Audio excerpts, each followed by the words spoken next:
right, there's still heaps of stuff out there to look at. Do you know, there's a planet whose name literally translates as volatile surface.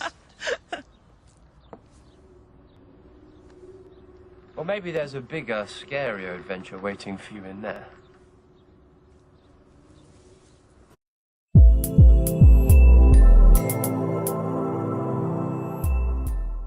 So I've decided I wanted to talk about what a lot of people seem to miss about the companions of Moffat-era Doctor Who. And before anybody says anything, this isn't necessarily a versus RTD thing. While there will be some comparisons made between both Moffat-era and Russell-era companions, that's not what this video series is about. I just noticed some stuff that people seem to miss about these characters and wanted to go over some of the complaints, starting with Amy. Also, please don't take any of this personally. If you dislike Amy for reasons outside of the ones presented in this video, then this has nothing to do with you. Another disclaimer, Amy certainly does have more love than hate, unlike some other companions. We'll get to that. But when people do dislike Amy, it's usually because of her relationship with Rory and some of the stuff that she did early on in said relationship. Look, you're getting married in the morning. Well, the morning's a long time away. Yeah, let's just dive into this. First, let me just say that cheating is never okay. I'm not defending what she does here. It was crappy and a terrible thing to do. All I am going to do is give you a better understanding of why this happened and what purpose it serves in her character arc. Let's stand back and really look at Amy and her life.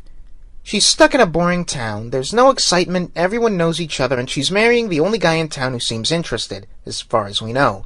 Even the doctor makes a scene about how bad her environment is. What is this place? Where am I? Ledworth. Where's the rest of it? This is it. Is there an airport? No. A nuclear power station? No. Even just a little one? No. Nearest city? Gloucester, half an hour by car. We don't have half an hour, do we have a car? No.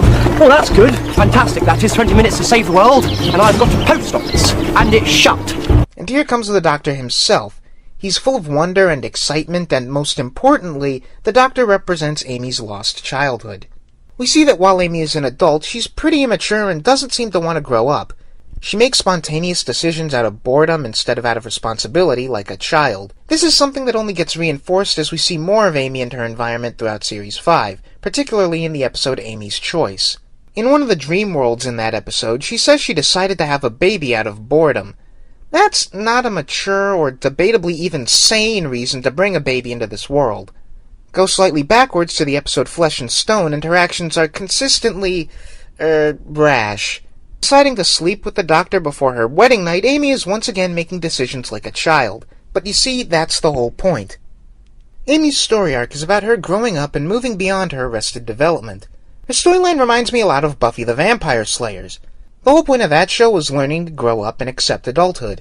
Much like Amy, Buffy made childish decisions before accepting that she had to mature. On paper, it's not dissimilar to Rose or Ace's character arcs either. I understand people being mad at Amy for this scene, and it was a bad thing to do, but it has a purpose. This isn't like Rose, where she hit on any guy that moved even though she had a boyfriend, then no character development resulted from that whatsoever. This scene with Amy, you don't have to like it, and it's not meant to show Amy in a good light, but it has a point. That point being linked to what Rory means for Amy when compared to the Doctor, and vice versa. Namely, that where the Doctor represents childhood, Rory represents adulthood. In Amy's Choice, we still see her pushing Rory, or adulthood, away from her. Throughout most of the season, she's trying to push off her wedding for as long as possible.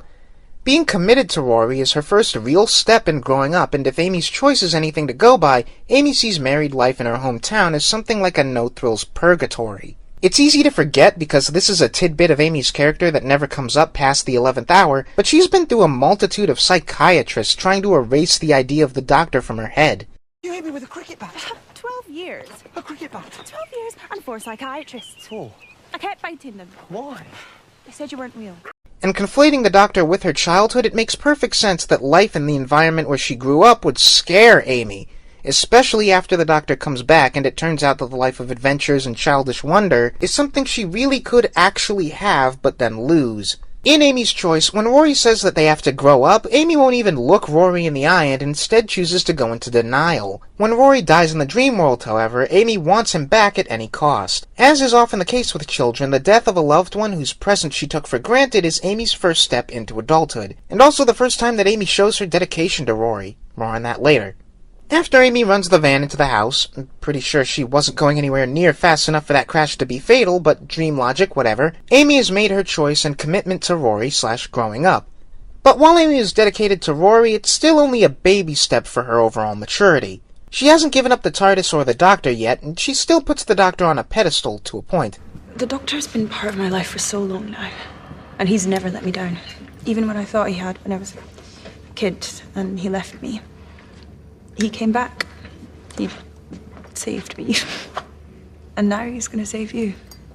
The Doctor is kind of like a parent figure for Amy in that sense, and she relies on the Doctor like a child at times. This dynamic is key to Amy's arc throughout the show, and doesn't really change until the Season 6 episode The God Complex, where the Doctor destroys Amy's faith in him and drops her back home almost like a parent letting go of their child so they can leave the nest. In Season 7, we see Amy starting to get used to adult life, and there's a subtle shift in her dynamic with the Doctor that sees he, her, and Rory more on equal footing. Amy and Rory even begin to outgrow the Doctor, even almost choosing their earthly adult lives over being in the TARDIS and the adventures that it brings. While she clearly still loves being in the TARDIS, indulging in her childhood whimsy, she's no longer scared of being an adult.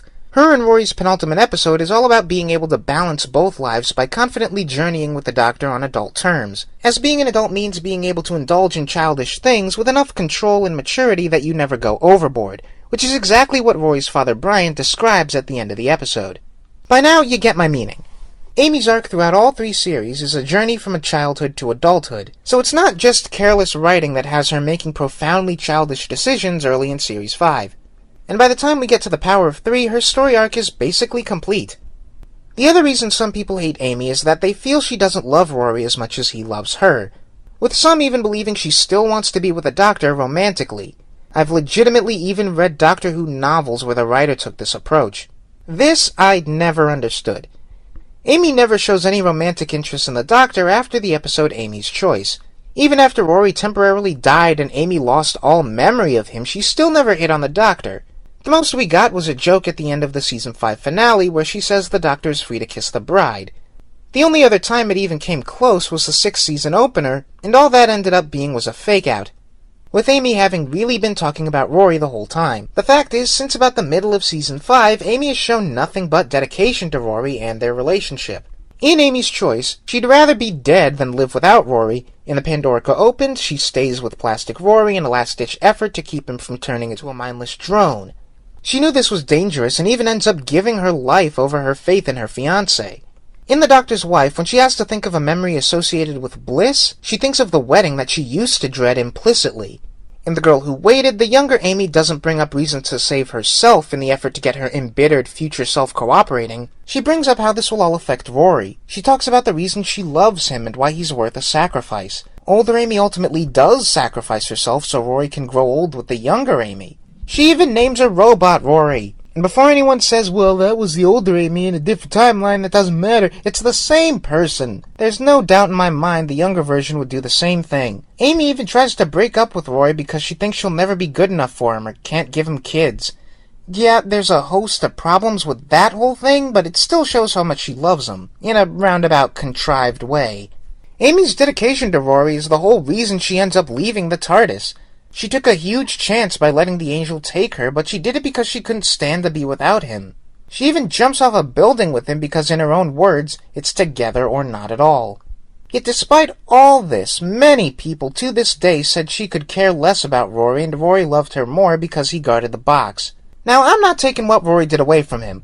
What he did was amazing, and most of us will never find a guy like this. But that doesn't X out all the things that Amy did to prove her own devotion. When people say Amy didn't value Rory as much as he did her, I have to wonder if we watched the same show. Among the reasons why some people feel this way about the character is that Amy is the more headstrong, blunt, and dominating personality of the two. While it's true that Amy is a more domineering person, that's not necessarily a bad thing or make her a bad fit for Rory. Amy is the kind of person that will call her friends idiots, but usually as a term of endearment. Donna was the same way, and most fans, including myself, love Donna. But why are more fans okay with Donna being a dominating and headstrong person than Amy? Well, there's one key difference in that Donna was single for most of her run, while Amy wasn't. There seems to be a sort of knee-jerk negative response to domineering females in fictional relationships, but Amy being much more outspoken and blunt doesn't mean that she and Rory have an unequal partnership. They always do what's best, or at least what they think is best for each other, and when push comes to shove, they almost always act as equal partners. Also, while I like Rory, I think the reason Rory gets more credit than Amy is because Rory feeds into the nice guy underdog fantasy. We all know Arthur Darvill as a handsome, confident guy now, but when he was on Doctor Who, he looked and acted very average and awkward for most of his run. But here we have an average and awkward guy getting a supermodel, and everything he does for her makes him the hero in the story and in the relationship. But if it seems like the girl can save the guy or cares just as much, then that can't feed into the fantasy.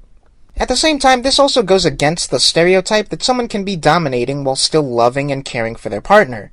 This should go without saying, but here we are. The guy can't be the hero when the girl saves the guy just as often, and the guy can't be the underdog in the relationship when the girl loves him just as much as he does her. So it's much easier to pretend Amy doesn't care about Rory because of her bulldozer personality and never acknowledge any of the things she did to show just how genuine her feelings for him are. I find this rather sad, since Amy and Rory have one of the better, healthier romantic relationships depicted on television. After the rocky start, they really are a pair to look up to for the most part. Overall, what I think I've covered here is some of the most common reasons that people might misunderstand the character of Amy. I always found Amy's story arc interesting. All of us are scared of growing up, and watching someone like Amy was super relatable. It was exciting to see her slowly overcome and become an adult. Amy's relationship with Rory is, to me, one of the few long-time love stories done right. They feel like partners and always complement each other. To me, Amy's story arc was like the Rose story arc done right, because we actually get to see her grow and develop. Even in her worst moments, it serves a purpose to her story. Not only that, but her relationship with the Doctor was also a joy to watch. I think of Amy as one of the best developed companions on the show, and when I see people complain about her, it baffles me. You don't always have to like a companion, but you don't have to ignore the points of their story arc or the things that they accomplish on the show. Amy is a better character than many people give her credit for, and I think it's worth it to look back on her tenure with a keener eye. Can't happen like this. After everything we've been through, Doctor. Drop me off at my house and say goodbye like we shared a cab. And what's the alternative? Me standing over your grave?